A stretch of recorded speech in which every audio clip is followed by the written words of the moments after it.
चंडीगढ़ एक शहर जो सिर्फ इमारतों का नहीं बल्कि इतिहास, राजनीति और भावनाओं का प्रतीक है। लेकिन इस शहर को लेकर केंद्र और पंजाब सरकार के बीच एक बार फिर बड़ा विवाद उठ खड़ा हुआ है। दरअसल विवाद की जड़ है चंडीगढ़ को संविधान के अनुच्छेद 240 के दायरे में लाने का प्रस्ताव।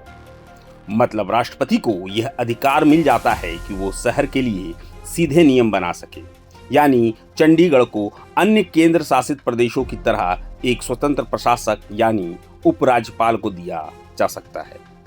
और बस संसद के बुलेटिन में दिखाई दिया संविधान का 131वां संशोधन विधेयक 2025 और पंजाब की राजनीति में भूचाल आ गया। पंजाब का गुस्सा। मुख्यमंत्री भगवंत मान ने इसे पंजाब के साथ अन्याय बताया। केजरीवाल बोले ये संघीय ढांचे को कमजोर करने की कोशिश है। कांग्रेस और अकाली दल दोनों ने सवाल खड़े किए। क्या केंद्र चंडीगढ़ को पंजाब से छीनना चाहता है? विधानसभा में एक प्रस्ताव लाने की मांग हुई और विपक्ष हो या सत्ता, मुद्दे पर पूरा पंजाब एकजुट दिखा। सिख संगठनों की प्रतिक्रिया। एसजीपीसी ने भी स्पष्ट कहा कि यह कदम सिख अधिकारों में दखल है। 131वें संशोधन का विरोध सड़कों से लेकर धार्मिक संस्थाओं तक फैल गया। जानिए अब केंद्र ने क्या कहा। 23 नवंबर को केंद्र ने सफाई दी, अभी कोई अंतिम फैसला नहीं हुआ है। चंडीगढ़ की प्रशासनिक व्यवस्था में कोई बदलाव नहीं, न पंजाब हरियाणा के संबंध में बदलेंगे और शीतकालीन सत्र में कोई बिल लाने का इरादा नहीं। मतलब फिलहाल मामला ठंडे बस्ते में है। पंजाब बीजेपी भी खुलकर बोली, चंडीगढ़ पंजाब का अभिन्न अंग है, हम राज्य के साथ खड़े हैं। लेकिन कहानी यही खत्म नहीं होती।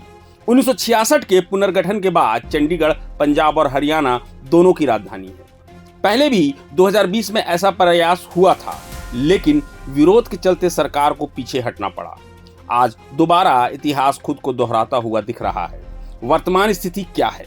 केंद्र ने भले प्रस्ताव हटाया हो, लेकिन पंजाब के राजनीतिक दलों का कहना है यह सिर्फ लिस्ट से हटाया गया है, वापस भी लाया जा सकता है। यानी विवाद शांत जरूर है, खत्म नहीं हुआ।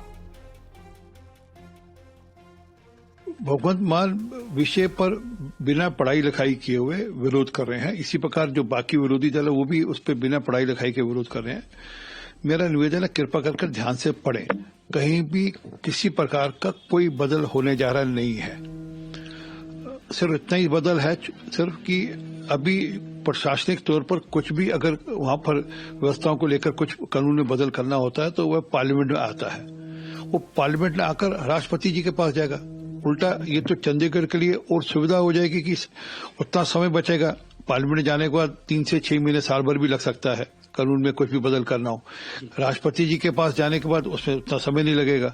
तो उल्टा इनको स्वागत करना चाहिए कि चंडीगढ़ के लिए चीजें और बेहतर हो जाएंगी और सुविधाजनक हो जाएंगी। परंतु क्योंकि सिर्फ विरोध के लिए विरोध करना है, और मैं चैलेंज देता हूं, कहीं पर भी आपको लगे, जहां आपको ठीक लगता है वहां पर आइए। भगवंत मान जी हो, बादल साहब हो, चाहे कांग्रेस के नेता हो, वह कहीं पर आए, मैं उनके साथ विषय पर डिबेट करने को तैयार।